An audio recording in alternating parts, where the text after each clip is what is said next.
Cuando un animalito te amenaza con sus dientes, es solo porque siente que le puedes lastimar. Por eso pega gritos, amenaza y monta bulla. Piensa que si aúlla será el amo del lugar. Igual que esos matones que retienen hasta el moño, sean niños o demonios, ya no les aguanto más.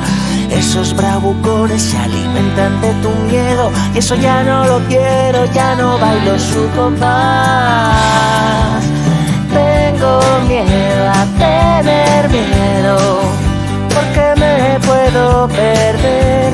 Nuevos viajes, nuevos juegos, nuevas formas de aprender. Pero no le temo a un chiste, y ya no te temo a ti, porque un monstruo solo existe si le dejas existir.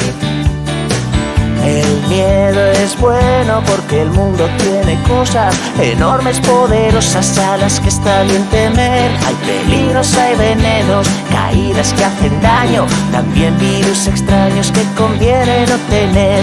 Te digo, compañero, que quien quiere asustarte no puede lastimarte, solo vive de asustar. El peligro verdadero nunca avisa, nunca alerta. Cuando llame a tu puerta lo vamos a derrotar.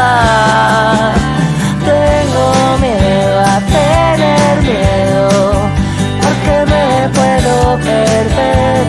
Nuevos viajes, nuevos juegos, nuevas formas de aprender.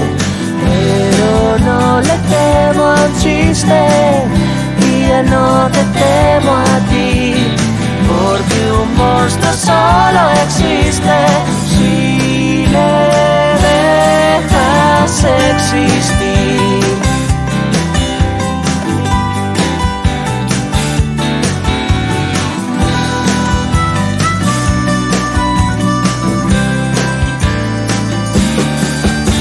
Tengo miedo a tener miedo, porque me puedo perder. Nuevos viajes, nuevos juegos, nuevas formas de aprender.